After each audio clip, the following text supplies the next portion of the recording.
Are you loving what you're hearing on Broadway Drumming 101? If so, make sure to follow us on Spotify, Apple Podcasts, or wherever you stream. And while you're there, take a second to leave us a glowing 5-star review. Your support helps us to reach people. Want even more? Head over to our YouTube channel, search Broadway Drumming 101 and hit subscribe. Don't forget to turn on notifications so you'll always know when new content drops. Subscribers to Broadway Drumming 101 will gain early access and an exclusive discount to Broadway Bound and Beyond, a musician's guide to building a theater career, published under our imprint, Syncopated Publishing. Keep an eye out for pre-orders coming soon.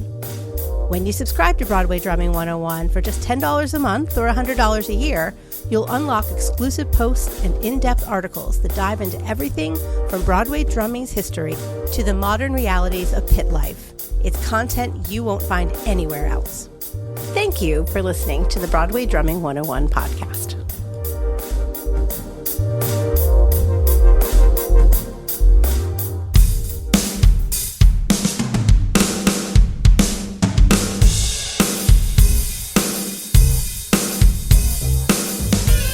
Welcome to Broadway Drumming 101. My guest today is Jaren Angud. How are you?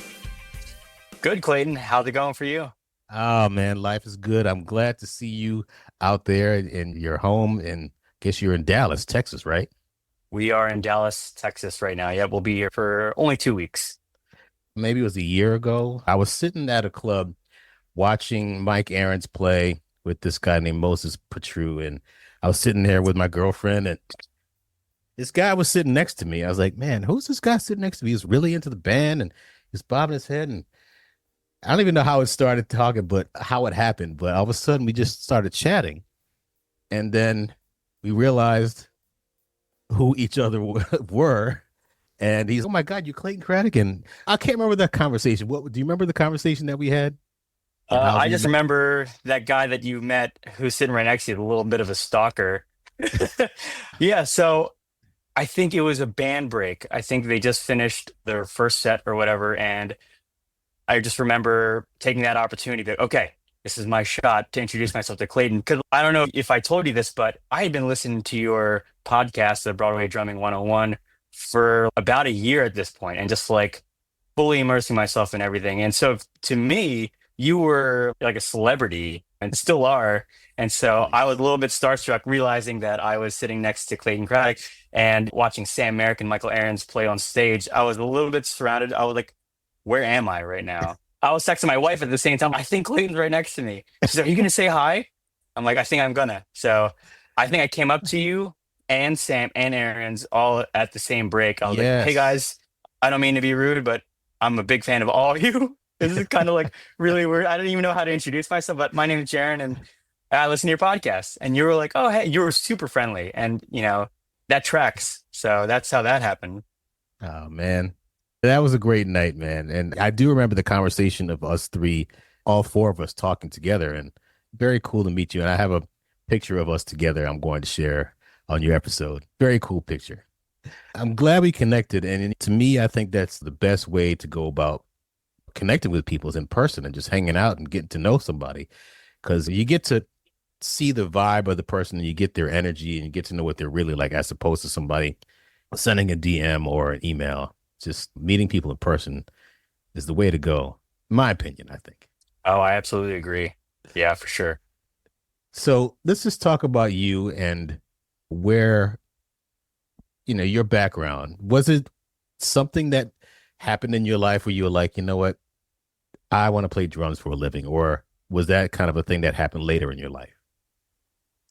Yeah, I don't know how far you want to go back, but the decision to be playing drums as a career, I think, established itself while I was in college. But before that, I think I had to start a little bit before that. In high school, I was just involved with a lot of the music stuff, like concert band, marching band. I did the high school musicals because they allowed the students to play in the pit band there. And I was involved in church praise band and my own cover band. So I was playing a lot. But then music wasn't on my radar as a career right away. In fact, I was going to be pursuing engineering and architecture as my career route all throughout high school. I did all the CAD classes, architecture classes, and I was really into drawing. But fast forward, I decided to switch that and then pursue music education in undergrad. I went to undergrad in Rowan University in South Jersey, and there was a great school, but at the time they allowed you to take as many credits as you can handle, and they didn't discriminate against jazz or classical performance. They allowed me to do music ed, classical performance, and jazz performance all at the same time, as much as I could handle. And so I tried to do all that. But even then, I wasn't really like thinking I was going to pursue playing drums as a career. I think when I went to grad school at Penn State, that's when I decided, I don't think I want to teach. I really think I want to give playing the drums and performing an honest go. And so that's, I think, the timeline of when I switched from music ed to music performance. And that's like the spark notes. But yeah, around grad school time. Did you grow up in a musical family? Yeah, I did. My family, my brother and I are first generation Filipino American. My parents immigrated to America from the Philippines in the mid 80s, and they brought lots of my aunts and uncles and grandparents over as well. In the Philippines, they were like a family band. My grandpa played almost every instrument, like guitar, accordion, piano, I think trumpet. I think the only thing he didn't play were the drums, actually. My grandma, my uncle, my mom, they all sang, played piano. They sang in churches in the Philippines. And then they actually got a working visa to go to America. This is before they moved there, I think. And they actually sang in churches in America, starting in Philadelphia, and then just went around different places. My grandpa played lots of instruments. From what I understand, he definitely played guitar, piano, accordion. I don't think he actually played the drums. I think he played trumpet. But I think it's his musical talents that kind of went into his children, my parents and my aunts and uncles, and they sang, they played piano, and they all formed their own little band. And then they sang at churches in the Philippines, and then they also had a working visa through our pastor in Philadelphia, and got them to come over and sing at our church that was in Philadelphia at the time. Growing up, I've just been surrounded by people singing, people playing guitar, people playing piano. I think that's where it started right there. So why drums for you and not another instrument? So that's a bit of a funny story. I think it took me a while to find my voice. My brother and I, they put us up in piano lessons when we were 6, 7 years old. He's a year older than me, so we were both pretty close in age. And we started playing piano first. And then when I was getting into middle school, we had a choice of getting into study hall, choir, or band. Those are the 3 choices. And I wanted to do study hall. I didn't want to do anything. But then my mom's, you can't do that. There's no credit for study hall. You got to pick choir or band. And I was like, okay. I thought it was a little bit cooler to do band. So I picked band. I started out on French horn I don't know if you knew that. I started out in French horn. And it was a mutual thing that it wasn't for me. Me not liking French horn, and then the band director being like, yeah, this isn't your thing either. Well, French horn, I find it a fascinating instrument. You put your hand in. That's to dampen the sound? Or do you not know? Do you not care anymore? Dude, it's been so long. I just remember that the band director told me to put my hand in there in a weird like shape. I don't even know if I'm doing it right. And then you just try to make the sound, and it just wasn't happening. And I love the French horn. I love it when it sounds like when someone who actually knows what they're doing plays it. It's one of my favorite instruments. It just wasn't for me. I'm curious because in France, they don't call French fries. They don't call French onion soup. I wonder if the French horn in France is called the French horn. That's a good point. I think they just call it horn, and it's just implied. They call it American trumpet. That's funny. So yeah, you were in band and that wasn't for you. And did you see a drum set? Okay, let me try that. Or what was the situation? No, so French horn wasn't it, but he put me in the percussion section. And that's where I think where I got my first taste in playing drums of any kind, was in the percussion section of concert band. And I absolutely fell in love with it. I took it on.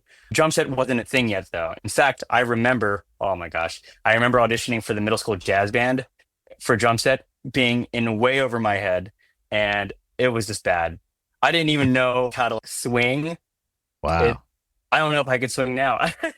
It was just a bad experience. And then I unfortunately had to follow the guy who actually got the middle school drum set part. His audition was spectacular. I'm like, I don't even know what he just played. And I can't even do that. So I just went in there, played what I prepared, and the band director's, okay, thanks for coming. He was super nice. And he's like the nicest guy, but I didn't get into the middle school jazz band. Drum set happened, I think, halfway through high school. At that point, I was involved with the concert band still, and then I got into marching band, the drum line, which I absolutely fell in love with too. That's where I really was fascinated with the complex rhythms and the whole coordination of marching and drumming. But drum set happened because I had a lot of friends that were really into ska music and punk rock, and ska was a huge thing in my high school. And so we formed a cover band, and we played all cover songs of bands like Less Than Jake, Streetlight Manifesto, Real Big Fish, and that's where I got my first taste in like playing drums like in a band, and that was a lot of fun. Like a lot of fast beats. Do you still listen to that stuff? Every now and then I go through like a nostalgia phase. In fact, I definitely actually just listened to it, no lie, probably about like last week. It's just fun going back to that time period. I'm like, oh yeah. And I still jam out to it. I'm not turned off to it at all. I love that music. One of my early influences was Travis Barker, listening to Blink-182. So I was like, yeah, he was ripping. I find myself doing that from time to time. If I had to play a lot of music from classic musicals, which I'm not really into, and if I have to play, like last summer, I had to play Cats, the Jellicle Ball, and it's basically Cats. And I was like, I'm so tired of playing the 15/8. I just need to put on some Slayer or something, man. Just to Yes. It's like when you eat sushi, you eat the garlic to clean your palate. Is Slayer your garlic? Oh my gosh. Yeah. So playing in cover bands, did you guys play out in clubs or just like in your garage, or what did you guys do? Yeah, a little bit of both. It started out in the garage, little like garage concerts for the neighborhood kids, but then we would also play like birthday parties. We play at bowling alleys. These little like regional little punk rock concerts took place in bowling alleys for whatever reason, and like VFWs. So we just played a lot of those. We didn't play a lot, but wherever we played, it was like either one of those: a garage, a VFW, or a bowling alley. But it was a fun experience. Kids are nuts. They're just like the ska two-step. They're just dancing right in front of you. I was getting into it. Kicking your legs up, right? And doing the like this You're type of kicking thing. your legs, and then you're like kind of punching Yes. down. Or, yeah. If I didn't have all this furniture around, I'd definitely give you my best rendition of a ska two-step. Did you ever get into a mosh pit when you were watching bands back in the day? I didn't get in. I was honestly too scared of getting like my teeth knocked out. I thought about it. I would get so close, but then people are just throwing haymakers. I'm like, nope, I'm not about that. I did that once at a 24/7 Spy show. I said, I'm going in. I went in, and man, somebody threw an elbow right at my rib. I was like, that was the last time until I went to go see Fishbone in the summer of 2022 or 21, whatever it was, 22. And I went, and I love Fishbone, and I was in the back. I was just rocking out in the back, and then I went to the front, right to the front. I was like, yes, and I had my horns up and everything, and I was like, but the mosh pit was forming, and I'm 58 now. I was 56 then. I'm like, nope. I'm going to the back. Yeah. It's dangerous, man. Like you said, they're just throwing hands. I'm like, no. I had a weird opportunity like that too. I went to a local hardcore show in Harrisburg, PA, less than a year ago with a buddy of mine. We were right in front and we were enjoying the headliner band. I can't think of the name of the band, but they were killing it. But then the mosh pit was forming behind us. And he looks at me, he's, you want to do it? I'm like, nah, I'm totally fine with not doing that. No, thank you. Surfing.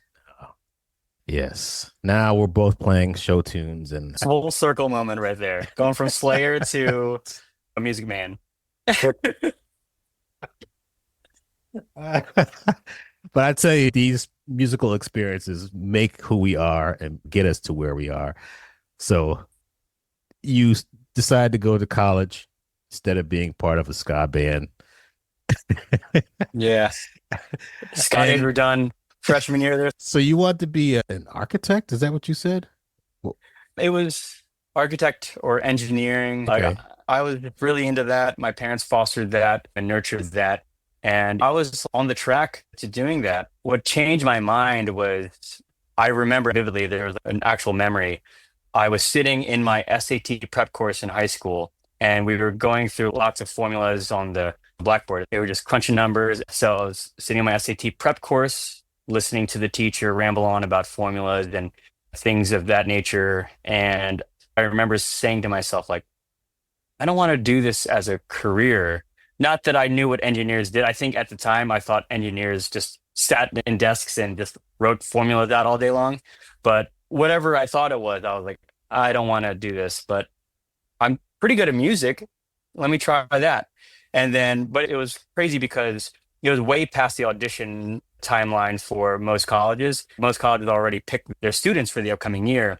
But my teacher in high school, my drum teacher, he got me on audition with my soon-to-be professor, Dean Witten at Rowan University. And he gave me a shot to audition. I had some quick things that I put together. I don't know if you're familiar with the Marimbas After the Rain. Mm. It's just a 4-mallet solo I worked up in high school and did that. I had some snare drum etudes, some timpani etudes from the Saul Goodman book, and a little xylophone thing from the Podemsky xylophone book. I just played that and I got in by the skin of my teeth, I think, but I got in. So that changed my trajectory right there. And you chose music education at first. That was with the intention of being a teacher? I admired my music teachers in high school. And my high school band director and my drum teacher at the time were big influences in my life. And I just wanted to be like them. They were so good to me. And I felt like I learned a lot. And I felt like I can contribute to the next generation like that. So music ed was the way I wanted to go at first in college. And you went to grad school and then you're like, yeah, I don't really want to do this. So you decided to play music for a living or pursue drums for a living. Did you leave and not finish your degree? And did you just say, I just want to just play music and here we are? What was the connection between your grad school and where you are now? Yeah, that's a great question. Grad school was actually in performance. It wasn't for music ed. It was in performance. My mindset at the time was if I can become a better player, I'll become a better teacher, which I still think that philosophy rings true. I did finish my grad degree, my master's degree in performance at Penn State. I was either going to apply for a DMA, which is the doctorate in performance, and then go from there, or I can just try getting a gig. I decided to not go for my DMA and just try my hand at freelancing. But at the time, also when I was finishing up at Penn State has a great musical theater program, a great MFA program, and a lot of the students that come out of their musical theater program end up doing great things on Broadway and all around the country, doing other things too. But I got involved in their musical theater department playing their shows at Penn State. And I was like, okay, I actually like this. At the time, I didn't really have a lot of repertoire under my belt, but I was just learning and understanding musical theater. And I just remember, okay, I like this. Is this something I can do? And then some of the MFA students were like, yeah, there are these things called Broadway tours. You think you'd be interested in that? And I was like, what is a Broadway tour? I thought Broadway was just in New York. They're like, no, there are these Broadway musical theater shows that you can go around the country with. And I'm like, what? So I'm like, how do I get involved in that? I remember one friend threw me a name, and it was John Mezzio from Networks, which is a touring Broadway company. And he gave me his email and he said, just send him some stuff and see what happens. I just sent him whatever. I had a few drum set videos, me playing excerpts from like different little musical theater things, and then some classical repertoire from my recitals in the past. And I just sent that over and said, hey, I don't know if you're looking for a drummer, but I'm available for a tour, what have you. Yeah, let me know. And then I think a month went by, I didn't hear anything. And then 2 months went by. I reached out to him again. I said, hey, just letting you know I'm still available. And then I think I got an email maybe a couple weeks later saying that, hey, we're looking for a drummer for this upcoming tour. Are you interested? And that tour being Flashdance, the musical. I don't know if you ever heard of it. But yeah, it had its first national tour. And then they were trying to find musicians for the second national tour. And I said, yeah. And that's how I got involved in that. And you went across the country, and did you have your RV at the time? No, this is me fresh out of grad school, and I was just doing it for all it's worth. I was just young, early 20s. This was the US and Canada bus and truck tour. So went around like everybody else, like just in the charter bus, went around the country, stayed in the hotels like everybody else. Man, it was a fun experience. It was definitely, like, looking back on it, it was a rough schedule, as some of those bus and trucks can be, but I think I had a lot of fun. Definitely cut my teeth with that tour and got my bearings and got my first taste of traveling and my love for the Broadway tours with that one. I just had a great experience with it. Tell people what a typical bus and truck tour on a show like that was like for you. Like a typical week. Yeah. So a week in and of itself can consist of multiple cities. We call them split weeks and maybe some one-nighters. So what it could look like is in the morning, we get up, there's a bus call. It could be like 9 a.m., it could be 7 a.m., it could be 6 a.m. We all have to pack up our stuff from the hotel. We get on the bus and then we drive to, it was cast and band all in the same charter bus. And then I think the crew drove separately in a sleeper bus, which was more comfortable, but I think they deserved it. So we drove to the next city. The next city could be 3 hours away. It could be 8 hours away, or it could be even further. So we do that drive. We take breaks when we need to every few hours. And then we go straight to the hotel, drop off our stuff. Then we go to the venue. We load in, do a quick little sound check, and then we play the show that evening. And then we get back to the hotel, and then we stay in for the night. If it's a one-nighter, we just wake up the next morning and repeat that whole process again the next day. Or if it's a split week, that felt like gold. It felt like such a breath of fresh air. We could actually stay in one city. And when it's not a travel day, I would wake up, go to the gym, maybe find a place to eat, and then work on a few things on my computer. And then showtime, play the show at night, or a matinee, played the matinee show, then the evening show. And then that was it. Went back to the hotel, rinse and repeat. It's funny that you're bringing me back to my first introduction to this whole Broadway thing. I did a bus and truck tour of Footloose, and it was exactly that. And it's easier when you're younger, and I was much younger back then. I was 25 years younger. Still, I was older than a lot of the people in the cast, but I was just so excited, as you probably were, just to see different parts of the United States. Absolutely. The country is vast, and it is very beautiful, and there's some incredibly gorgeous parts. And I found most of it beautiful. The only parts I didn't like were the Midwest, because everything is so flat for like miles and miles. Even Texas, going, as you know, right now, you're going across Texas, this is flat, but it's long, so long to go from one corner to the next. Oh my God. I don't know if it's longer to go across Texas than Pennsylvania, but both of those states. I don't know. Yeah. I think for me, Texas feels longer because it is flat. At least Pennsylvania, in the middle and western part of Pennsylvania, there are some hills. But I agree. The Midwest is just flat. And I'm like, oh my gosh, I feel like I've just been doing this for forever. But once you get past Colorado, oh man, it's beautiful. I love it. I think that's what sustains me on these tours, among other things, is just the scenery that we get to drive by. It's so beautiful, especially out on the West Coast. Oof, love it.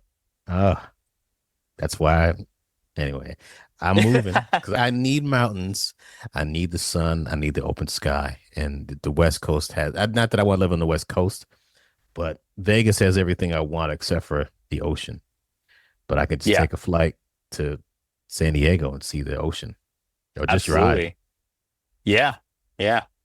So you did Flashdance, the musical, and you got done with that. You had the Broadway bug inside of you now. Did you just want to do Broadway, or did you go back to your ska days and throwing haymakers? No, like I said, those ska days are done, man. That was just a 2-year stint. You retired. Ska. I retired from ska. Yeah. Did my time. I got the Broadway bug after Flashdance. I moved to New York, stayed in Astoria, Queens for a little bit, but it wasn't long until I got the next call for another Broadway tour, which was the international tour of Beauty and the Beast. Oh, wow. Yeah, that was a fun one. But I got to go back a little bit. I think between the two tours, I had intentions of trying to make it in the city and try to network and try to sub. I was sitting in on a few shows. That's where I met Sean McDaniel for the first time. That's where I hung out with a lot of friends. Dan Brickery is one of them. And I'm sure we'll get to him in a second because he was part of the reason why I'm here on Back to the Future. But anyway, so yeah, I met a lot of people. But then the tour, they called me up and they asked if I wanted to do it. And I said, yeah. The reason why I said yes is because it was international and I'd never traveled out of the country, except the Philippines one other time, but I really wanted to see the world. And so I said yes. And so that was, the international tour of Beauty and the Beast. And we went to places like, we started in Macau, China. Then we went to Taiwan. I think we went to Qatar, Turkey, Beirut, Dubai. We finished in Dubai, actually. Yeah. What? We went to Ankara, Turkey. Wow. And we also did, I said Beirut, Egypt. We did Cairo, Egypt, which is a whole lot of fun. So did you get a chance to see any of these countries, or did you not get a chance to do tourist things? Oh, no. I was very intentional about doing touristing. We did a lot of that, actually. Probably more than the normal tour would. And I say that because that tour though it was amazing, it was cursed, I think. At that time, we had a lot of terrorist threats that were in every city. In most cities, we had some sort of terrorist threat that would cause us to not play a show that week or a day. But it was always, I think it was essentially like a week. They're like, don't play a show for a week. So you would just chill out in the hotel. But Disney would always put us up in some really nice spots. I think we were in Egypt for about a month and we didn't play a single note. Wait, terrorist threats against the show? No, not against the show particularly, but just I think there were terrorist activities happening in that area and they want us to be safe. They said, Wow. okay, no shows, no posting on social media, none of this that could draw attention, sort of thing. But at the same time, that didn't stop us from being tourists ourselves. We just had to be very cautious about it and go in groups. I remember actually there was a group of us that wanted to go into Cairo and just walk around, but they had us with security guards. So like this security guard literally had like an MP5 like machine gun with him walking with us, which is crazy. Wow. You can't bring a knife to a gunfight. Like everyone was packing heat. So it was just one of those things. I didn't question it. I was like, I'm glad he's on our side. That's crazy. So what was Turkey like? All the countries you mentioned are just fascinating to me. Some of the cultures, they're completely different, and the expectations of certain people and the way you have to behave towards one another. And playing Beauty and the Beast in Turkey, like, tell me about that. Yeah, I loved experiencing the rich cultures in every different country. I tried not to be that guy who enforced my Americanisms onto everybody, but I tried to be sensitive to the different cultures and just what their behaviors are, what they like, what they dislike. Playing in Turkey in particular, I actually had a lot of fun. We were only there for 2 weeks, I think. The food is great. I love the food. I think not that this is from there, but they had their own version of it. The baklava, I think I ate that every day. But I think food was the main thing for me to check out on the international tour. I just loved trying new things. I would say that the only thing that felt like a little bit like a shock, like a shell shock, was how the audiences received the show. Because we performed it in English in every country. We didn't change the language it was just in English. But they did have like subtitles on the side screens. But it was wild. You got some cultures that clap in the moment, how we do it in America, but some cultures are very reserved, and that's not a bad thing. We weren't used to that. None of our jokes seemed to land with them until the very end where they were hooting and hollering and clapping their hands off. They really enjoyed the show, but I think some places culturally, they just react differently. And I was like, That's interesting. I mean, the first show when that happened, I was like, dude, they hate us. But it wasn't that at all. They actually loved us. But we had a great time interacting with all the audience members after the show. So yeah, there were a lot of fun locals on the cities internationally. It was just a riot. Did most Yeah. people, obviously, most people spoke English because they had to communicate with you. Yeah. Every city we went to, English was part of their second or third language. Whereas I feel like my one and only language is English. And so they were kind enough to translate in English for us everything that we need to know. Yeah. That's amazing. I would love to do that. Don't want to sit here and pay for trips to Dubai and Taiwan and Shanghai, but I'd love to see it though, because I think we started talking about cultures, but I just love the different cultures in the United States. Going on that tour of Footloose, trying barbecue in Kansas City as opposed to North Carolina, as opposed to Texas. It's different types of barbecue. Yes, And, sir. and the way that people behave in the Northeast is way different than it is in Las Vegas or in Oregon or in Florida. We're all human beings, but we all have our own customs. And I just find human beings to be fascinating. I just like to discover different cultures. Yeah, I think I did start off talking about that. The book that I'm just finishing, the Barracoon, the former slave. I'm sorry for going off on a tangent, but anyway, you just got me thinking, man. It's just really cool that you did that. Now you're back seeing the United States in a different light, even though you did that already. But you're seeing after your experience seeing things in the outside of the United States, now you're on tour with Back to the Future and you're traveling around. I don't want to skip too much around, but what got you into the whole, for those that don't know, Jaren is in his RV. Now, RV stands for recreational vehicle. Yes, it does. Recreational vehicle. What got you into RVs and what made you want to do this tour in your RV?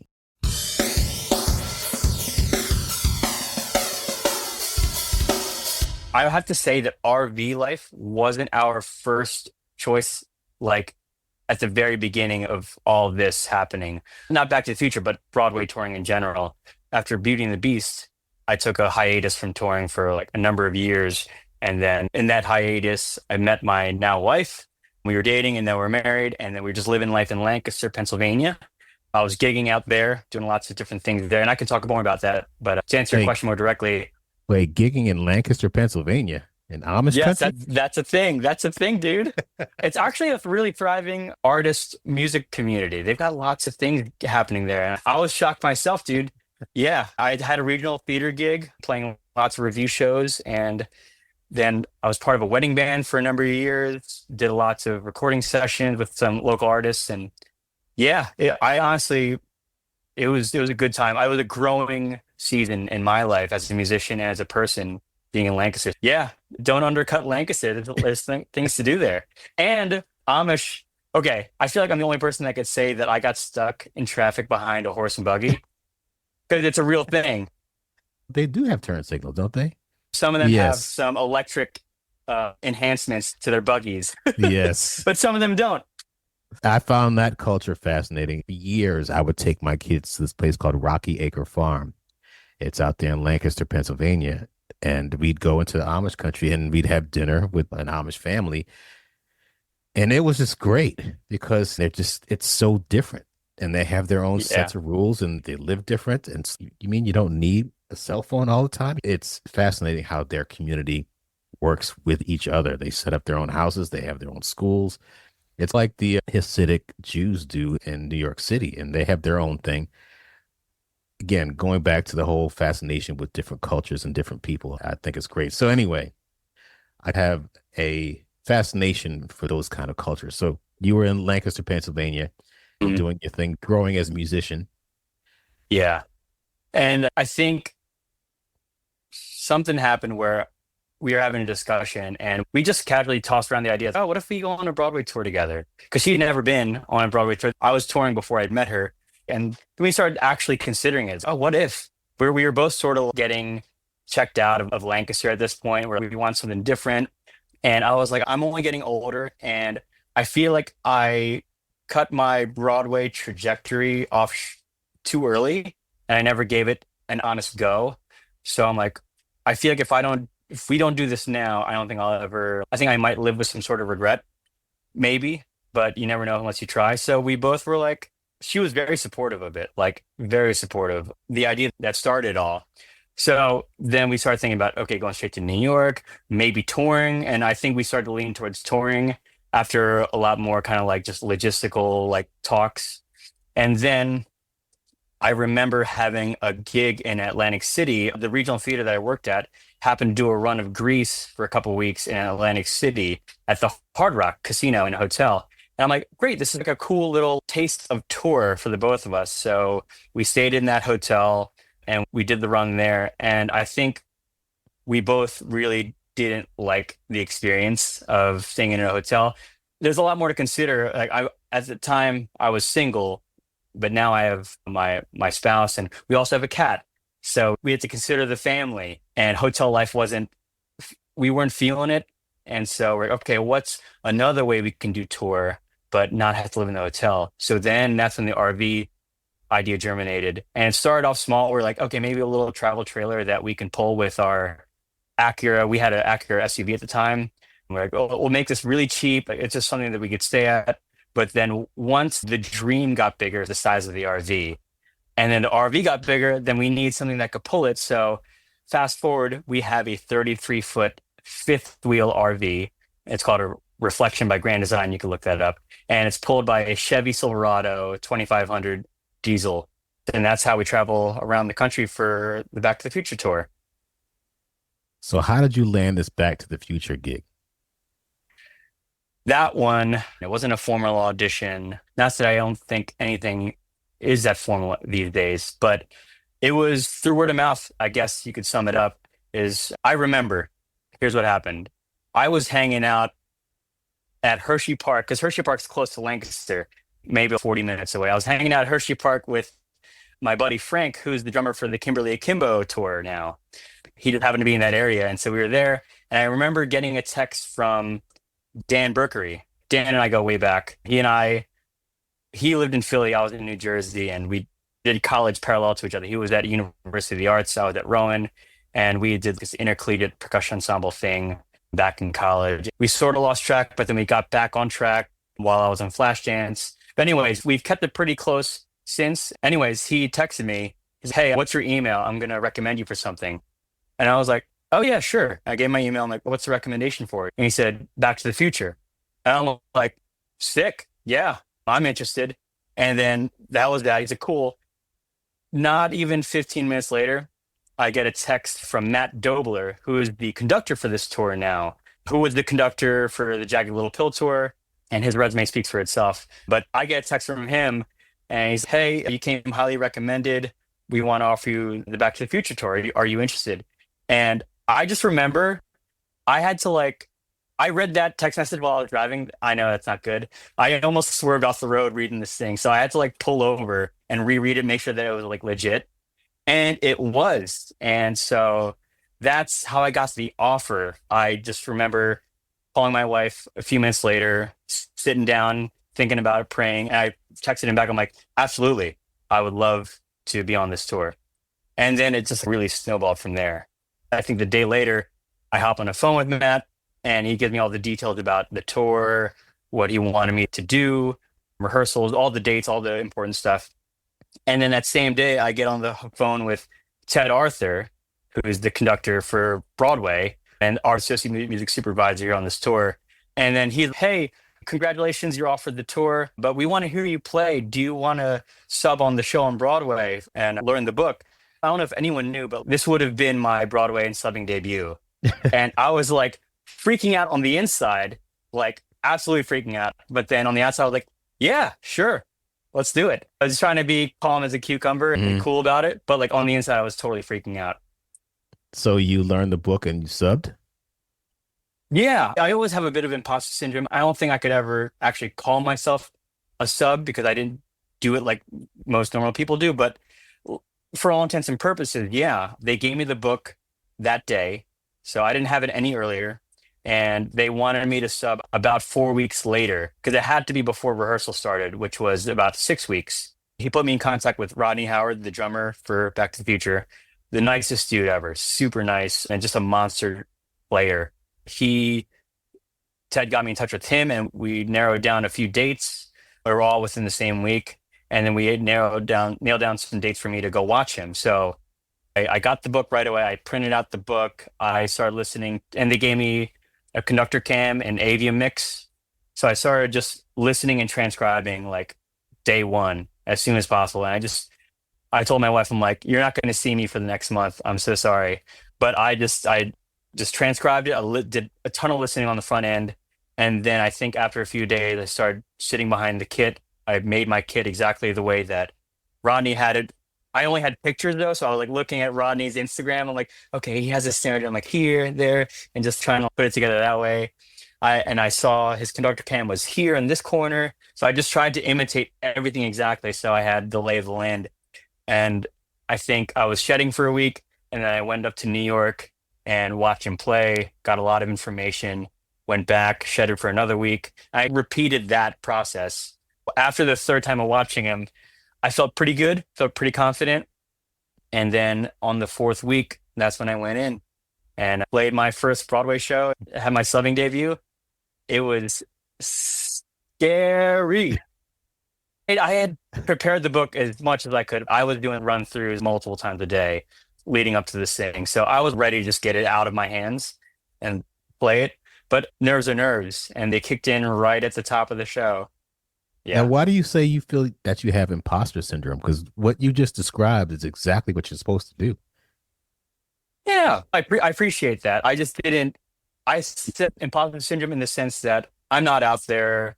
I felt like I got handed the keys to the kingdom, so to speak. I got handed the number of Rodney Howard. I didn't do anything to directly affect that. I'm sure a lot of indirect stuff had happened. I'm not sure of even the conversations that took place before I got the offer, but I don't know. For me, like I didn't climb the totem pole like I thought I would. So in that sense, I felt like a little bit of imposter syndrome. And I'm not out there subbing right now. I know those guys are working super hard. Guys and girls are working super hard and doing the thing. And I felt like I got fast tracked a little bit. So that's why I said that. I hear you, but let me tell you, if you are good enough, Mike Aaron said on the podcast, if you are good enough, we will hear about you. And that's exactly what happened. Dan recommended you. Then you said Frank had something to do with this too. No, I was just hanging out with him that day. Okay, you were hanging out. Yeah, he got Kimberly Kimbo on his own because he was subbing on that show, I think. Yeah, I just spoke to him 2 days ago, actually. Nice. Yeah, tell him I said hi. It's great to see you, Dan, Frank, Skylar, all the new crop of musicians getting in and doing this thing, because you guys are amazing musicians and you guys deserve all this stuff. So congratulations on doing that. Your first time subbing is scary. That's why I don't do it anymore. It's no matter how much you prepared the first time you sub, it's okay, now I have to play the show and I can't make any mistakes because there's millions of dollars and there's that car up there that you can't miss a cue. Man, it's a lot. Plus, when I watched Rodney play, it was like a couple of weeks before the show closed. He offered me the possible sub gig, but then after I went and watched him play, he texted me and said, we're closing in a couple of months. So forget it. Just watching him, the snare drum's over here, and he's playing that snare drum thing, and he's hitting the tom that dude. I don't know what song that is. You know what I'm talking about. Yeah. Clock tower. Yeah. And you're watching conductor cam. It's a lot, man. I've gotten it down now, but I remember practicing it for Rodney. Dude, I whiffed so many times because I'm looking at the camera and I have to really jump over my right hand, but then I would hit a rim click. I would hit the hi-hat on the way there. So many things. But like now it's second nature, of course, playing 300 plus shows now. But yeah, that's a hard part. Learning the choreography was definitely part of the practice regimen, just knowing where everything is and the spread of that far orchestral snare drum to the rack 2 drum, that's a spread, and you just have to feel it out for sure. Do you emulate that set for this tour? Yeah, I did. And the reason why I did that, rather than making it my own kit, I wanted to make it easier for any sub to jump in if and when I sub on this tour, knowing that they would probably ask one of Rodney's subs on his sub list if they want to jump in. I wanted to make it as easy as possible for them to be able to just jump in and not have to learn a whole new setup. Because if they learn what Rodney's setup is, I wanted to be like, it's the same thing, boom, that sort of thing. And it was also similar for me. If it's not broke, don't fix it. It worked for me just fine. I didn't think there was anything that was, in fact, I think I saw Rodney set up for the first time. That's exactly how I would set it up. So it worked out perfectly. I didn't feel the need to change anything. Like instead of a 14-inch floor tom that Rodney has, I requested for a 16-inch floor tom.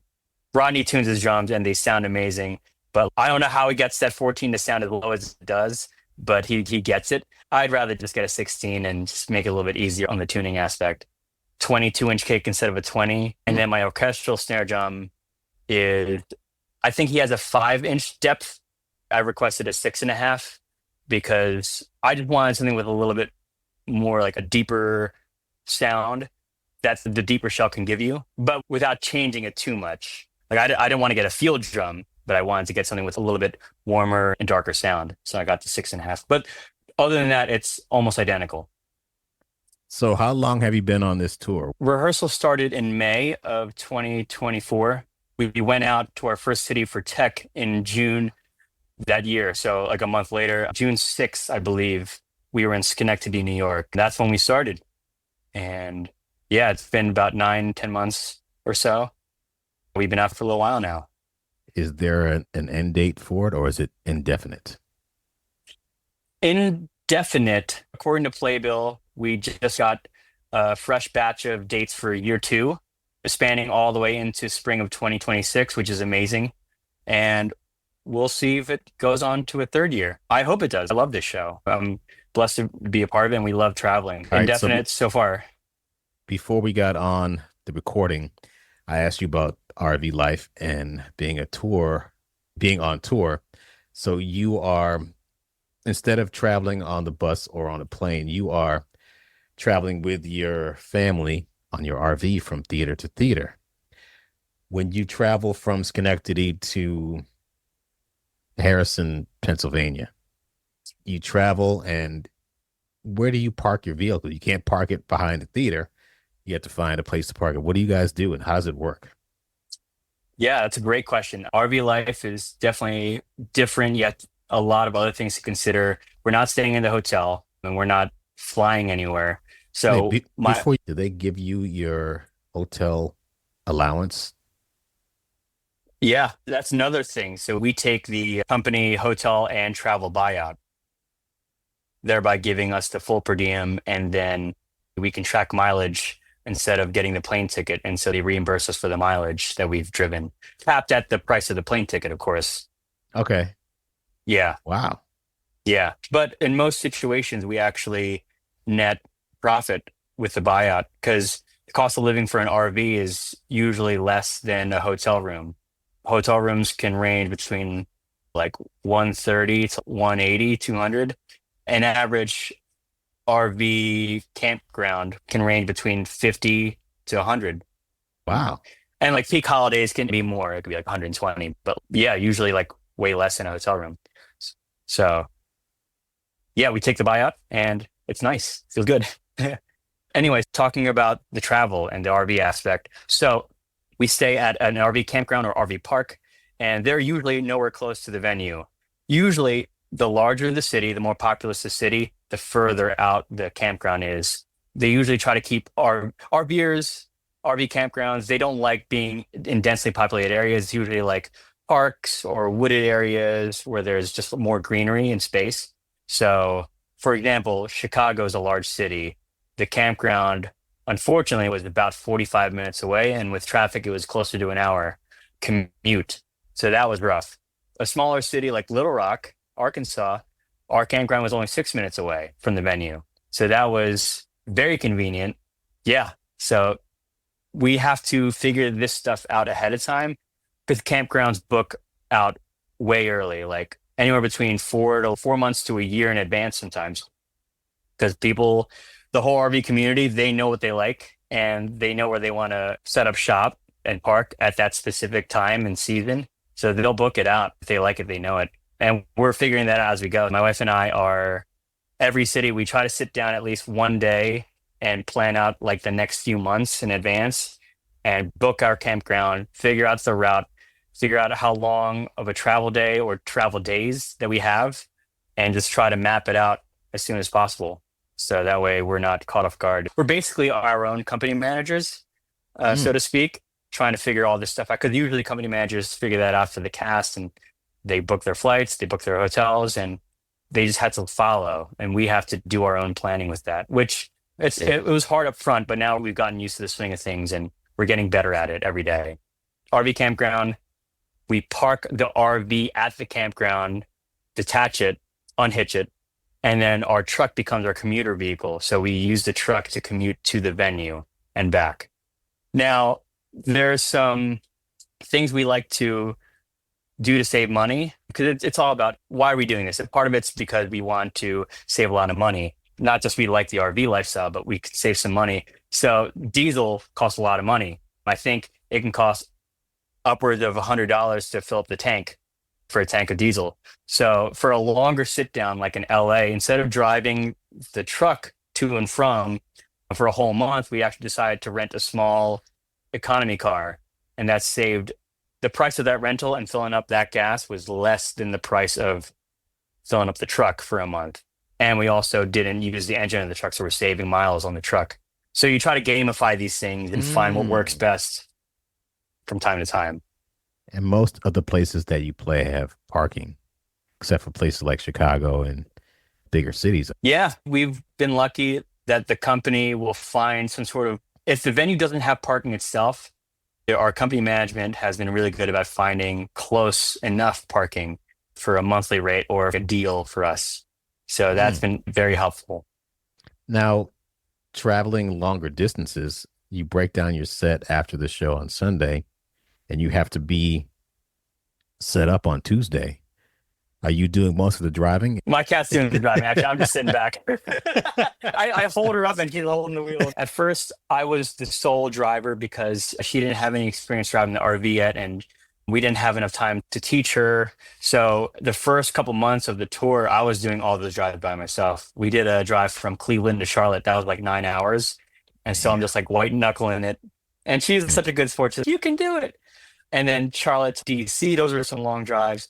But then I think a few months later, we had a layoff where we spent that time I spent part of that time teaching her how to drive the RV. And now she's actually a natural. She's really good at driving highways, actually getting in and out of gas stations and making some tight turns. Because this RV is a tank, dude.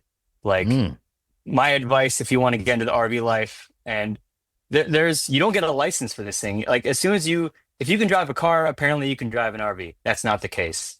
There's no special license, but I will say brake early and wide turns. Those two things will save you already.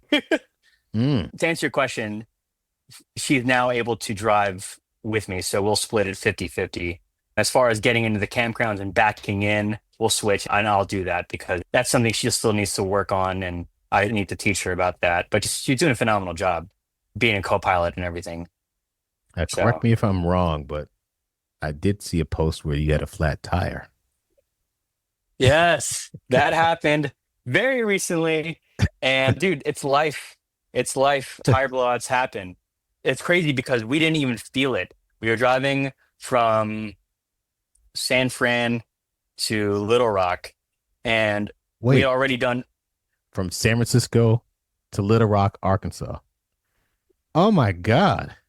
That's 30 hours. 30 hours. 30 hours. So the way we split it up was, fortunately, we only had a matinee on Sunday. So we loaded out and drove 7 hours on that first day, Sunday, and got to Apple Valley, California, which is like the southern tip, or close to the southern tip. That was about 7 hours. We got there around 1 a.m. And then the second day was the longest. That was 14 hours. and they got us as far as the edge of Texas near Amarillo. And then from there to Little Rock was another 10 hours. No, 8 hours, 8 hours. Still, that was a lot. Wow. Matt Dobler, he likes to drive too, so he drove that. So he feels our pain. But yeah, the tire blowout happened on the second day within the first hour, and we didn't even feel it. It just blew up in the RV. We had a driver pull up next to us by my driver's side window. He's like, "Your tire is flat." We're like, "Oh, okay." And I thought it was like a little like flat. So I pulled over on the highway, and that thing was gone. What? Like, it was just like ripped to shreds. Like 10% of the tire was left on it.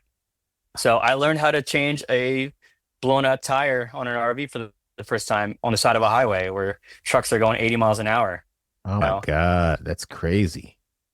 It's not for the faint of heart. RV life is not for everybody. I'm going to say that up front as a disclaimer. It works for us. We love the lifestyle. We love living minimalistically, but it's not for everyone. There's a steep learning curve up front, and there's more learning as you go. So, yeah, but the upside is that you see the country in a whole different light. You learn to appreciate things that are just underappreciated most of the time. I appreciate living with just very minimal things. Like, we don't need a lot. And after we downsized from our house in Lancaster to this RV, we realized that no, we didn't need all that stuff. So I think the pros outweigh the cons, but that's just our perspective on it. But yeah. Man, 5 years from now, you might see me on a post. Hey, Jaren, got my first RV. We're out. Beep, beep. Then if that happens, you and I should park our campers next to each other in one of these campgrounds. Dude, it's a fun vibe. The RV community is actually very helpful. They're very nice. I'm so used to like the New Jersey, Philly, New York vibe where like keep to yourself, don't talk to me. But these people are super helpful. I remember we had a water leak and I could have just tried to fix it on my own, but someone came over. It's, "Hey, you have a water leak. Do you need help with that?" And it's just like, "Oh, thank you so much." And everyone wants to share what they learned because we've all been through it. Yeah. One thing I've learned just from observation, I'm going to say getting out of the Northeast. I've been in the Northeast all my life. Born and raised in Connecticut, went to school in DC, came to New York in 93. I've been on these tours, but ever since I really realized I want to get out of here, when I go out of the Northeast, people are like, "Hey, how are you? Good morning." They're just nicer. I'm like, what? You said hi to me? Yeah. It's much more. People have community. Yes, there are bad people all over the United States and all over the world. But there's just something about being out of a certain area where people are just nicer. Maybe I don't know what it was like in Lancaster, but maybe they were nice there too. But I just need to be around people that just say hi. They look at you and they see you and they say, "How are you today?" And "I'm good. How are you?" You don't have to start a conversation, but to me, it's a better way to live. Yeah. No, I completely agree. I'm around the same wavelengths.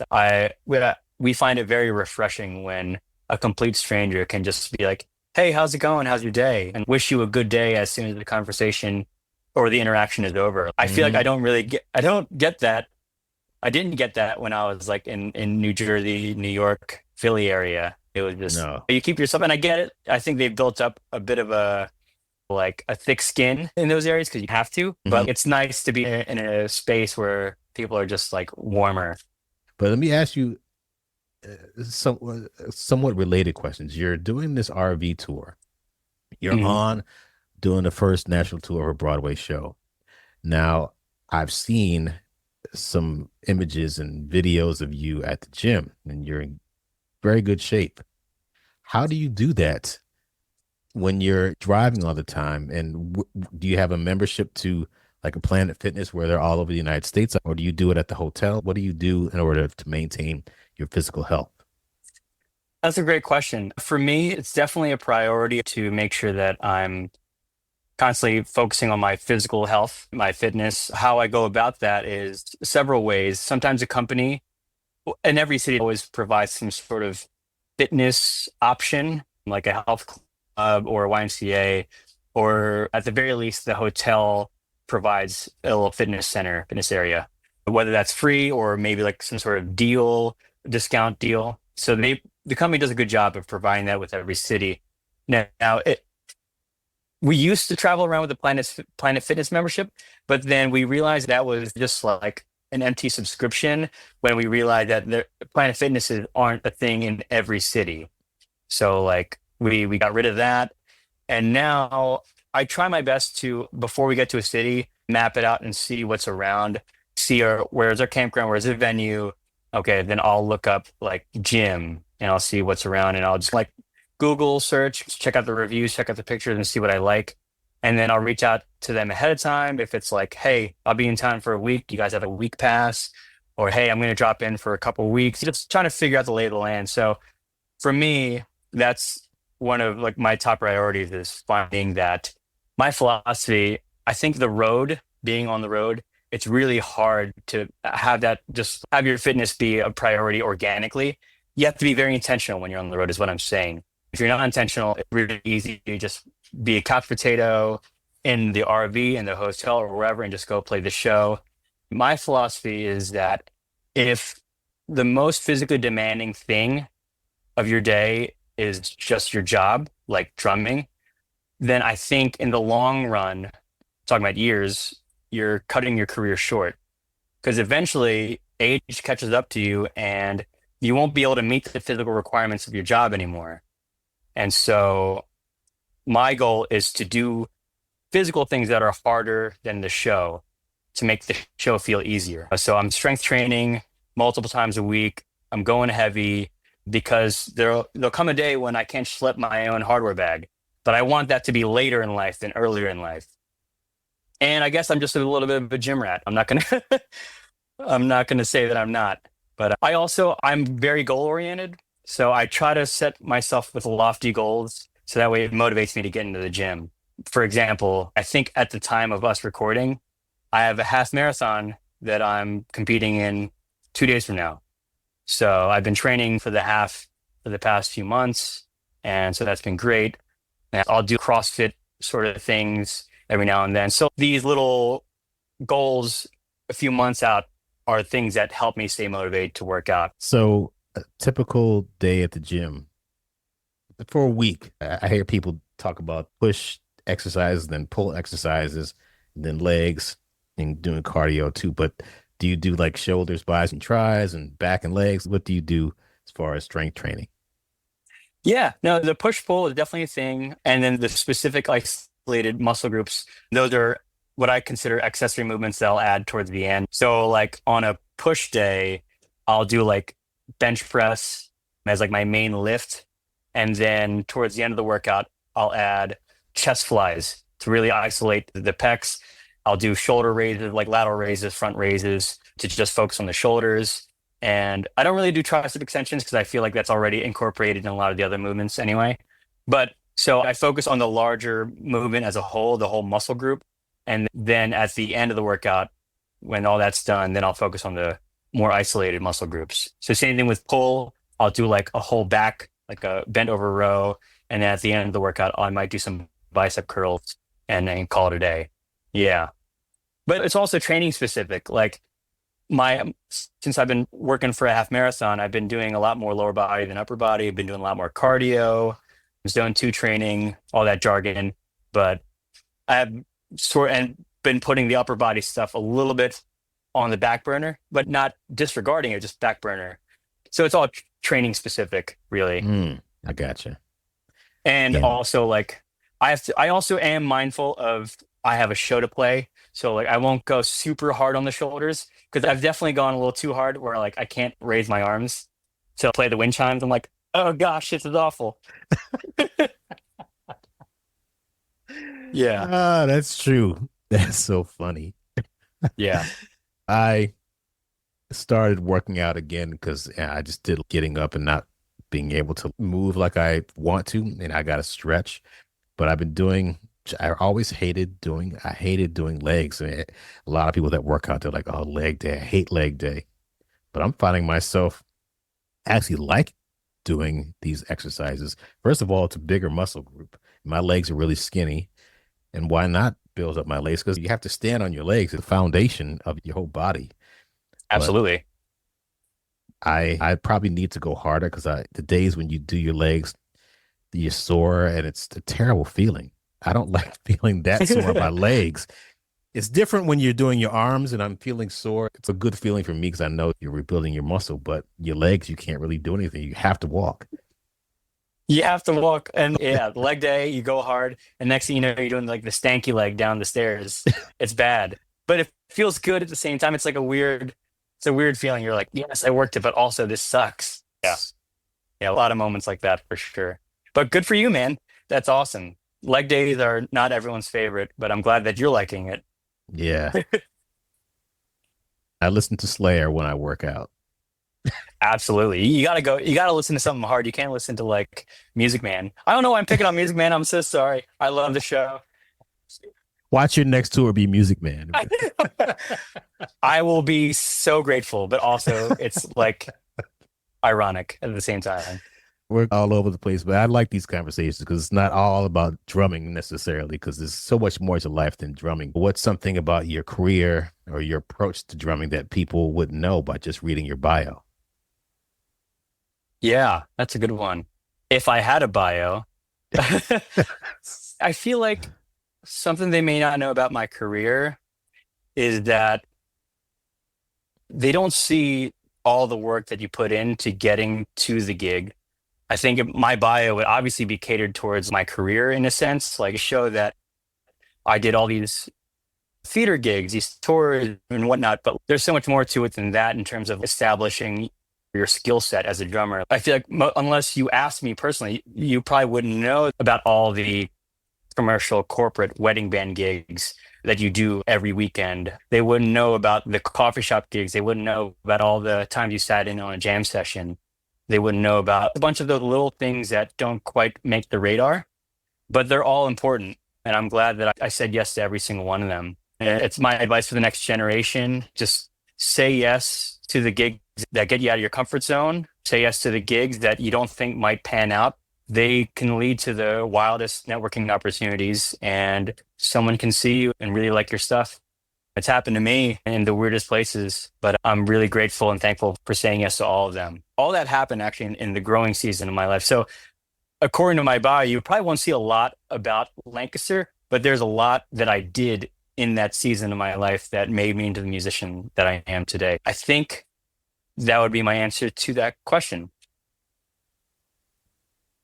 For drummers that are looking to break into touring gigs like this, what's the most important thing that they should focus on? Yeah, for me personally, I think my answer would be versatility, emphasizing not just drum set, but working on your orchestral chops, working on your hand drumming chops. Don't be a one-trick pony. I was taught that really early on by my teacher, Dean Witten at Rowan University. He subbed on Broadway. He also was the percussionist for Frank Sinatra at one point.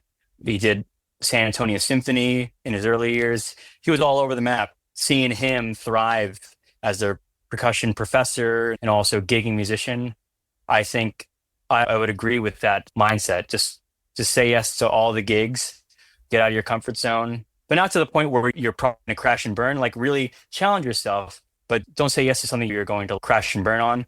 But get out of your comfort zone and just try something different and new, and just equal emphasis on everything you can get your hands on.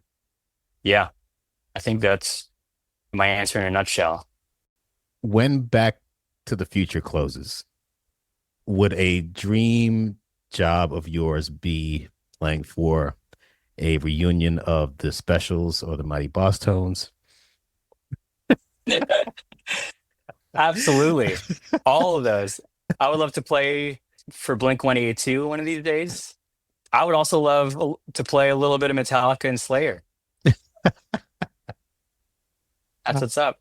One day there's going to be a musical of Less Than Jake or Sublime. It's featuring ska music. I don't know what it'll be called. The two-step. Two-step the musical.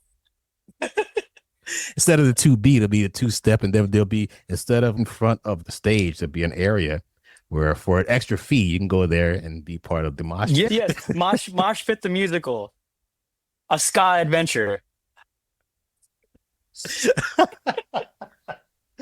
Man, and you are the drummer for that show, so just let's lock that in. Putting it in.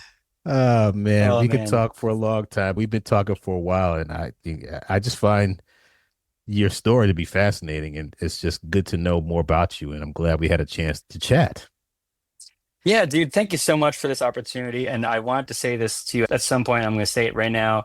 This is a full circle moment for me. I definitely listened to your podcast and digested as much as I could. And I would say that part of me getting this gig is because I listened to your podcast and all the interviews and all the insight I got. So I just want to say thank you so much for what you're doing for the community, what you're giving back to everybody and to the next generation. It's really, you're helping a lot of people, and myself included. I think I can speak for that. So thank you, man. Really appreciate it. And thanks for taking the time to let me share my story.